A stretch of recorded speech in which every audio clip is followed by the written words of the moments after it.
Today's show is sponsored by DVCBuyResale.com. DVCBuyResale.com is a great place to buy or sell your Disney Vacation Club membership. You can view their current Disney Vacation Club resales, get answers to frequently asked questions, and see the DVC points charts all at DVCBuyResale.com. Or call Chantel directly at 1-800-844-4099. This is Walt Disney World Today. Give us 5 minutes and we'll give you the world. It's Friday, April 25th, 2008, and this is episode 401 of Walt Disney World Today. I'm Matt Hochberg from StudioCentral.com, and today it's just me. I have the exclusive opportunity to interview a real talented cast member who works for, obviously, in Walt Disney World in my beloved Hollywood studios. That's, of course, Timmy Britt. Welcome to the show, Timmy. Hi, how are you? Great to have you here. We're really excited to talk to you. Really good to be here. Great. And this is actually one of the first episodes that we're recording live, actually on location. We're over here in an office here in Walt Disney World, and we're talking to Timmy because what you used to work at, Timmy, was the Animation Academy at Hollywood Studios, and it's an attraction that it's really overlooked by many guests. Many guests either don't know it's there or just bypass it, kind of writing it off like, I don't need to stop there. And I was one of those guests for a while. You know, I went there a couple times, and my last time there, I was there at the end of the studio. It was like, I think the studios were closing about 9 or 10 o'clock at night. It was really the end, and we were, myself and Mike Newell, who's not here right now, we were on our way out of the studios. We were leaving the Animation Academy. We had actually just done the last show, and you stopped us, and you really pleaded with us to come to your show. It's your last show of the day. It'll be great. You know, there's nothing else to do in the park, and us will come here. So we said, okay, we went for it. And it was one of the best experiences we've ever had. And it was so good that we decided we wanted to bring you on, Timmy. Well, I'm very flattered, first of all, by you saying that. Oh. And it means a lot to me. Before I say anything else, though, I just want to let you know that I am just one of very many talented people there at the Academy. And the fact that I've moved on to some other things now and other opportunities, I want you to know that I left behind great friends and great talented people there that I'm telling you have built that academy before I got there, and I'll take care of it long after I'm gone. Absolutely. So it is a great experience no matter who you're there. Yeah, and what's great about meeting you, Timmy, and seeing the show that you did, you know, one of the things that we love about Walt Disney World is the cast members that work there, because cast members really love their job, and you're a prime example of this, and it really showed in your craft. So let's first talk about how you got into this. What brought you from Philadelphia, PA, to working at how did you get involved in the Animation Academy at Hollywood Studios? Okay, well, it started, I have to go back now. I'm going to go back to when I was a 5-year-old boy. I think all cast members, at one point or another, have been a guest. It's pretty much a foregone conclusion that you've been a guest at one point and fallen in love with this wonderful, wonderful place. I'm no different. As a 5-year-old boy, it was my birthday, my 5th birthday, October 25th, 1971. I'm standing there watching this little old man and this adorable mouse dedicate the park to this wonderful man named Walt Disney. That was Roy Disney, and that was the opening day celebration for the Magic Kingdom. Oh, wow. It was the, I guess, I don't know I know they opened October 1st, but on the 25th, actually, the commemoration day, if I'm saying that correctly. Right. So to be there as a 5-year-old boy, now I really didn't understand what was going on, but I took away from the architecture, the ambiance. I remember the color of the sky. What a neat place. Like, if you could spend the rest of your life somewhere, this would be like, I always pictured it as heaven on earth. It's right. Everybody was so friendly and happy, and it was colorful, and there was no sadness, you know. Mm-hmm. Well, as a 5-year-old boy, I went home with just touched completely. Started drawing Mickey Mouse really inspired me. All the art of Disney inspired me, all the cartoons. Mm-hmm. Came back as a guest when I was 10, and when I was 15, when I was 20. Every 5 years I'd come back. Well, eventually I have a family of my own. A little girl, a little boy, and I'm thinking, okay, they're just about old enough. They were really actually too young, but I couldn't wait myself. Right. You never grow up. Once you walk through down Main Street, you never really grow up. Absolutely. So I said, I'm going to share this with my children. Brought my wife, who'd never been here before. And everybody fell in love with it. And at that time, I was going through a transition. I had just gotten out of a car accident. I worked for NFL Films. Really cool job. Another dream of mine to actually work. I love the NFL. Worked there for a while. And got into a car accident and took some time off from that to heal. I said, let's go on vacation. It's been a rough couple of years. When we get down here, my wife falls in love with the place and says, you know, you belong here. Because as I walked her through the different parks and the experiences with my kids and showed them Disney through my eyes, She realized that I belonged here. She just saw a sparkle in my eye that she had never seen before. Right. So we said, why not? And we took a chance. We sold everything we had. We came down here, and I didn't even know if there was a chance for me to fulfill a dream. But I knew if I worked really hard and flew straight, right, only good things could happen. Well, I got very fortunate. I applied, showed them my portfolio. Right. They put me in the right area. The right area was the Animation Courtyard. Okay. That shares not only the magic of Disney Animation, but the Voyage of the Little Mermaid and Playhouse Disney. Right. Just wonderful shows. Mm-hmm. So, of course, I needed to, climb the ladder. I was low man, so I worked at Voyage of the Little Mermaid and Playhouse Disney for about 9 months. But the whole time, the managers there, who were very kind, I'll never forget, Jen Mason was the first one who said, we understand you want to do this, we're going to give you a shot. And little by little, they started training me and bringing me into the magic of Disney Animation. I lead all that up to tell you one thing. On October 25th, 2006, I got assessed as an official Disney Academy artist on Mickey Mouse. 35 years later to the day on my birthday when the Magic Kingdom was open. So it was a real special birthday to me and a real special thing. Absolutely. And that's how I got into the Academy. From there, I was very nervous. I didn't really know. And I was working with a lot of talented people. So I just tried to stay humble and grateful and work with gratitude in everything I did. I came into work every day feeling that I was very, very fortunate. And I never lost that magic. People said it would fade after a while. For me, it never did. And that's one thing we really picked up on when we saw your show for the first time. And I've seen it subsequent times since then. You really do a fantastic job. And it's not just me that you've impressed. You have quite a collection of stories from guests who really have been touched, who have really enjoyed their experience, and so much so that they've gone back to Disney and they've sent messages about how great of a job that you've done.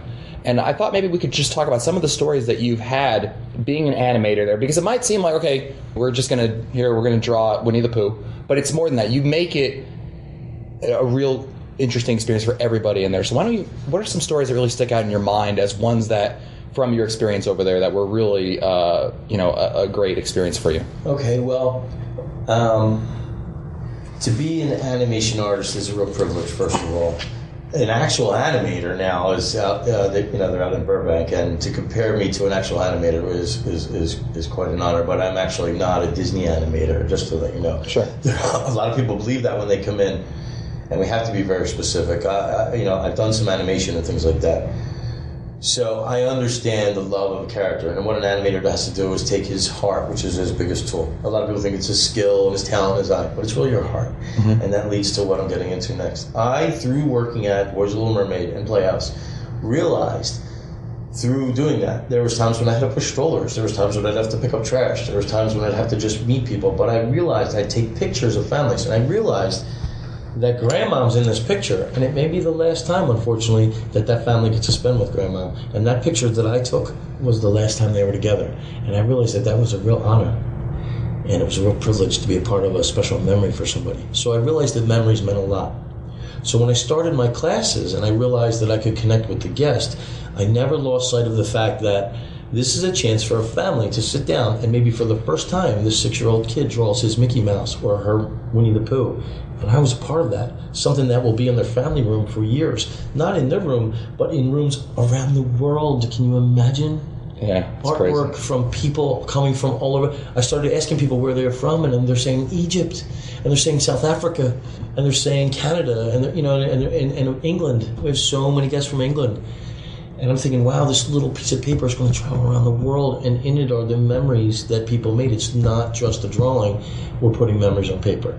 So once I realized the magnitude, I know it's just a Winnie the Pooh, but it's not.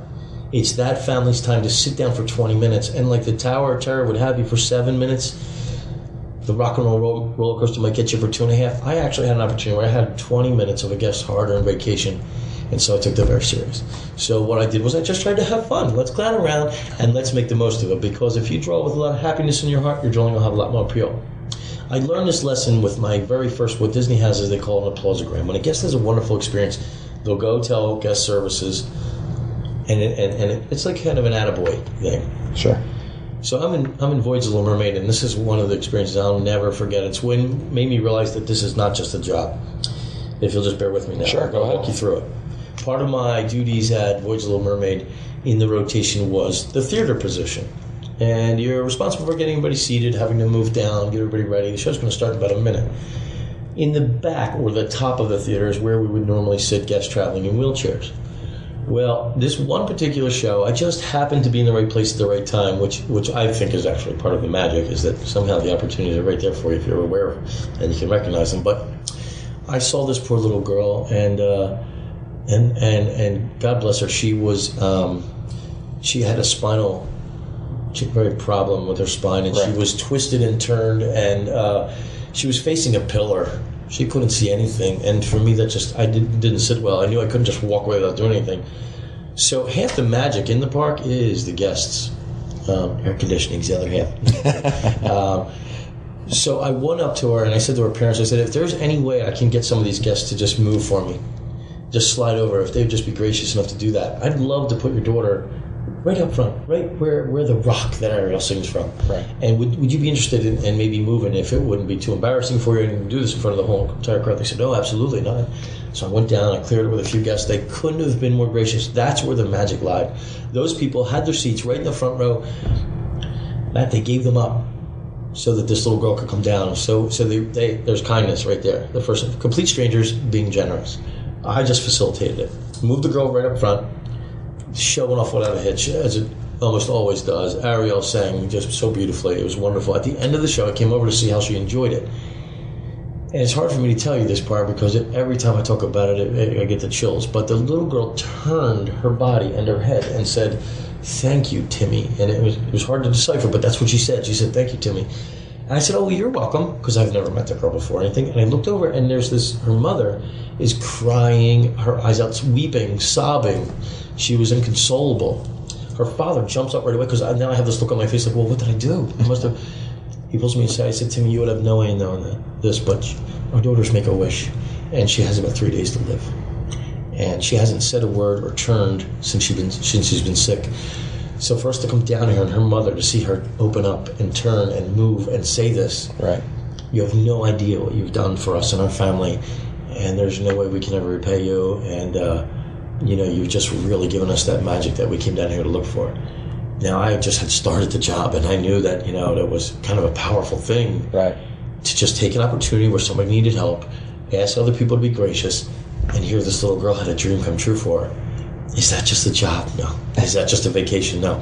This is a memory that the family will have a long, long time, and it was a privilege to just play a little part in that. Absolutely. So once that happened, I realized, okay, I have a lot more power here than I realized for good. Yeah. And for magic and happiness in these families. It's all about love. Yeah. And so if that family could be strong enough to sit through this with them, other cast members, all they have to do is just find a way, go the extra effort, work with gratitude. The magic is all around us. Walt Disney left us this wonderful backdrop. The stage is set. It's up to us and a kind heart and some good, a little bit of energy and enthusiasm every day. And you can really see some wonderful things. And that was the first applausogram I got. So that's when I knew. I started working into the Animation Academy so that I could have more chance to use my art and become more of a Disney artist. And that was my first experience.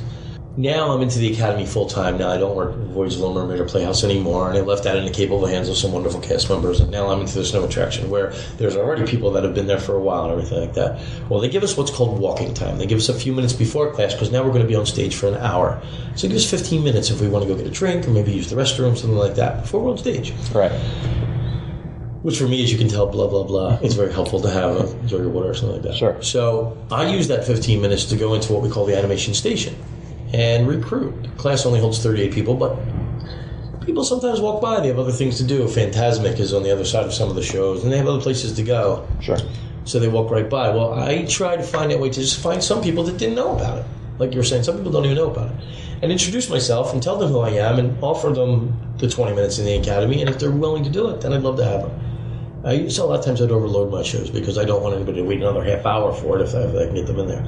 Well, one particular night, my class was at 6 and 6:30, which was up against Fantasmic. You'd have to beat Fantasmic, was about 7:30, right? Which is a wonderful show. Who could compete with Fantasmic? Right. Really, it's one of the best shows in all four parks. but I knew that I could maybe get a handful of people to do the academy with me and just experience it. I think everybody can draw. Everybody holds a pencil pretty much the same way.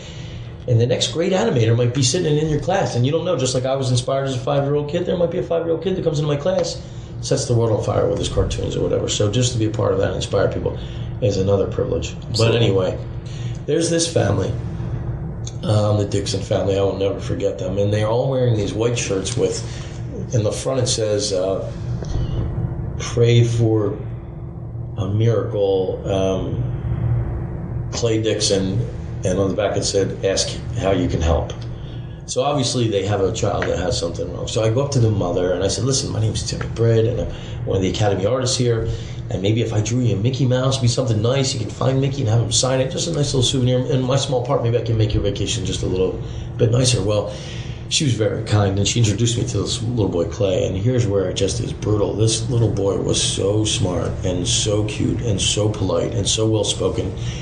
He had no idea what was in store for him. His mom told me before I met him that, there was nothing they could do, and his spine was fused with the back of his skull or something. He had some kind of tumor that was inoperable, and there's only this one place that costs all this money, and they weren't even planning on coming until 2009, but the community they were in and the church they were in paid for their trip, and it was a miracle that he was still alive. And I thought, wow, what a special kid, what strong parents to come here. So I said, okay, well, listen, I'm going to start my class now, but I'm going to make sure I draw you a Mickey Mouse, and then if you don't mind, before you leave, just stop by the academy. I'll make sure I give it to you. Thought nothing else of it. Went up in the academy, saw the people coming in, asked where they were from. There was people from Poland, and there was people from all over the place, Brazil and Ecuador, and all over this great country, all over the United States. And I let them know. I said, you might have seen out there that family with the white shirts, and I'd just like to dedicate the next 2 classes. I think if we can have some fun, make a little magic, and really just have a lot of joy, and just dedicate this poor family because they're going through something really rough, and I'd like to just do my part. Well, the people in that class were so gracious. I'm telling you, again, the guests are half the magic. They all said, absolutely. Now, the family's not even there, but they know who I'm talking about because they've seen them throughout the attraction. So we just laughed and had fun and had a great class. Well, that class, I drew Mickey Mouse, and at the end of the class, I went out to go find them, but I had to set up for the next class, so I didn't get a chance to go out and give them the Mickey Mouse yet. I opened up the doors for the next class, figuring maybe they'll stop by. Everybody that was in that first class, because you have 2 classes, they're each a half hour for a 1-hour set. Everybody that was in that first class went around again. They missed Fantasmic, Matt. They didn't go to Fantasmic so that they could be a part of this 1 hour dedicated to this little boy. And right away, I felt really special. I thought that there was a powerful thing going on right now. It was really nice for those families to give up Fantasmic to come be a part of something dedicated to a little boy they'd never even met. Well, here, the Dixon family was out in the queue waiting to be a part of the 6:30 show. I had no idea. So when the doors opened up, the guests came in like they'd known them the whole time. Timmy, they're here. The Dixon family's here, and Clay's here. So sure enough, I gave the mother the Mickey Mouse. But then I took Clay. Everybody else got stools, but I took him up on stage, put him in my chair, which I never use. I always stand when I draw. Put him up in my chair. He had the Sorcerer Mickey's hat, the picture of cuteness.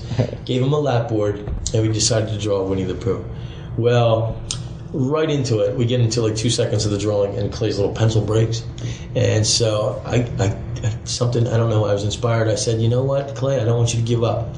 Sometimes in life things are going to be rough, and I don't want you to quit, so I'm going to give you something very special. And we have these, they're called China markers or wax markers. And they have a little string you pull and unravel, and it always leads you a little bit more wax. You don't ever have to sharpen them. Right. So I gave him a brand new one. I said, when things get rough, I just want you to pull this down, and remember, there's always a little bit more hope.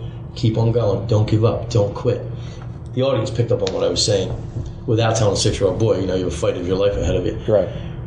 And so the parents, I started to see that the people really saw that I was serious about doing this. So then people started to get behind it a lot. And throughout the course of the drawing, I would bring Clay's and put it on the camera so the audience would see his drawing. And I'll be honest with you, it was one of the worst Winnie the Poohs I've ever seen. It was so bad, and yet it was the cutest thing I've ever seen. There was more love in those lines and more appeal to that drawing that it just made people from all over the country. They were weeping in different languages. They were so touched by this little boy's kindness and sweetness and how strong the parents were. So as the class goes on and on, we're making jokes about Winnie the Pooh and trying to keep it lighthearted and everything like that. But the whole time, it's a memory people will never forget. There was people in that class that I know are thinking about it still. About, they went off back to Egypt and South Africa and Poland, and just when they look back on their trip to Disney World, they were part of something really, really special. Well, at the end of the class, of course, I put Clay's up when it was finished, and it was just so cute. It was exactly what a 6-year-old drawing was supposed to be, and he was so proud of it. And to see the pride in his parents and his brother, who was there as well. Well, at the end of the class, I gave the drawing of Winnie the Pooh, mine, to his mom as well, and I said, let Clay practice on this. Normally, at the end of a class like that, you can feel the audience. They come up, they want pictures of me, and want me to sign their little drawings and stuff like that, which I'm very flattered to do. But this class, they all went to Clay's mom, and they said, how can we help? What's the website? And what can we do? People didn't even speak English when I would help this family. And I just sat back and watched what had happened and unfolded. So the father in front of the class comes over to me and takes his shirt off his back, the one that says The Miracle. Right. Takes it right off his back in front of the classroom, hands it to me and says, Timmy, I don't think anybody here at Disney World's made more magic for my family than you have. Thank you so much. And I just left stage. I couldn't even keep it together. I was just so touched. I'm getting choked up now thinking about it. I drove home that night and I realized, wow, what an opportunity, what a privilege, what an honor. Yeah, absolutely. To be a part of something so beautiful. And we had fun the whole time. And that's what it's about. We goofed around. It was all about fun. Yep. It was about fun and forgetting about the problems in the real world, but yet keeping it true in the fact that these are just people. And people, people are together. And if you always look for the good in people, you're sure to find it. It's always there. So no matter how long their trip was, or how much it cost, or how hot it is, or how long they waited in line, you can always reach that good, because it's born in everybody, that goodness. And that was a real special day. That, and then the other girl, and in between that, there was so many different stories things I've seen. And then there's one more little story that I have for you that happened to me that was very magic for me. And do you have time for this? Sure, let's sneak this one in, absolutely. Okay. Here's a picture of it, which you won't be able to see on the website, but it was a rainy night in Hollywood Studios, and there was just no guests. They were, they gave up on the park. It was raining and stuff. And it was raining so bad that Mickey Mouse couldn't be out where he normally is for the Playhouse Disney Dance Party and stuff, because it was raining and we were redoing Playhouse, and there's a lot of reasons why. But Mickey Mouse was in the station, and I've been a huge Mickey Mouse fan my whole life, and I've never actually gotten to meet Mickey Mouse, believe it or not. Mm-hmm. So my position, just at this time, I happened to be at Academy Greeter while another artist was drawing, and there's no guests. And Mickey Mouse walks by, and I just couldn't help. I got overwhelmed. I got starstruck just like a normal guest would. I said, "Oh, Mickey, I'm just a huge fan, and is there any way you could sit down with me for 5 seconds? And here you'll see a picture." Well, Mickey Mouse sits next to me. There's nobody around, okay? And I tell him how we draw Mickey Mouse. Right. A circle, and we turn it, that represents friendship and peace and love and all the little symbols that you can find in Mickey Mouse's face.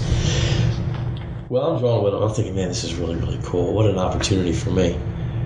Nobody around. Well, I draw the picture of Mickey. I actually give it to Mickey Mouse so he can take it back to his little house and hang it up on his refrigerator. And this guest walks up to me and shows me on her camera on the view screen me and Mickey Mouse sitting next to each other drawing, nobody else around. And I thought, how cool. She said, yeah, I was just coming through to see what was going on. Didn't look like there was much going on. And for a second there, I saw a real magic moment, and I wanted to capture it on my camera. And she gave me her name and her address, and she mailed it back to me after she developed it in this real glossy. It's just a wonderful, like for me, I got back what I'm trying to give my whole time here at Disney World, a guest. Yep. Found this moment, saw a moment. What a great photographer. Her name's Stephanie. What a fantastic photographer. And she even put like pixie dust on it and gave Mickey a glow. And it's something that now I'll have in my family the rest of my life. So basically what I'm saying is, through this academy, because it's 20 minutes and because we're drawing these characters that are known and loved around the world, if you go into it not expecting too much, not to just make this perfect drawing, but just to be part of this tradition that's going on way before I got here and will go on way long after I'm gone. But for those 20 minutes, it's your turn. It's your turn to draw one of these wonderful characters, and it's your turn to take home just a neat little memory. I always tell the guests, take your drawing of, say, Winnie the Pooh or Stitch or Mickey or Minnie, find the characters and have them sign it. It just makes it a wonderful souvenir. 6 months down the road, when some of the memories from your vacation have faded, you'll walk by your family room or your kid's bedroom, and the door will be open, and you'll look in and you'll see that drawing, and in that split second, you'll be brought right back to Disney World. Absolutely. And so to be a part of it is really wonderful. And I got to tell you, I've acquired quite a few applausigrams, just under 70 of them. Yeah. I couldn't have gotten any one of them without the help of the other cast members. Well, it's the most unique place to work in the world because everybody works together. I would run off to help a guest who would in turn write applausigram, but because I had to run off, somebody had to cover my position. Yep.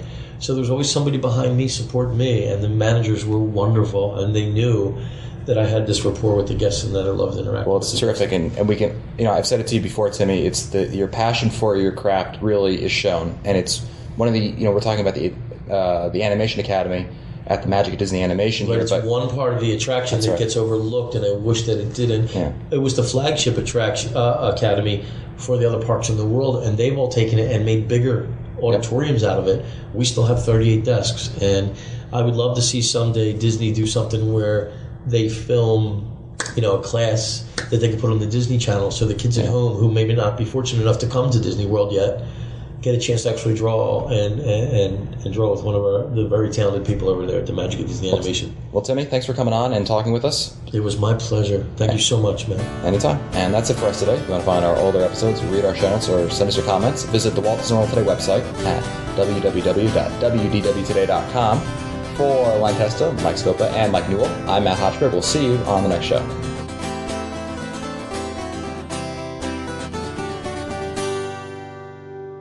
This has been a production of Mouse World Radio. This Sunday, it's the next Walt Disney World Today live call-in show. Get your questions answered fast by our panel of WDW experts. Tune in to Mouse World Radio at 8 o'clock Eastern Time Sunday night. You can also log into our chat room during the show at WDWToday.com. The next WDW Today live call-in show, sponsored by AllEars.net, 8 o'clock Eastern, this Sunday, only on Mouse World Radio. Today's show is sponsored by DVCBuyResale.com. DVCBuyResale.com is a great place to buy or sell your Disney Vacation Club membership. You can view their current Disney Vacation Club resales, get answers to frequently asked questions, and see the DVC points charts all at DVCBuyResale.com. Or call Chantel directly at 1-800-844-4099.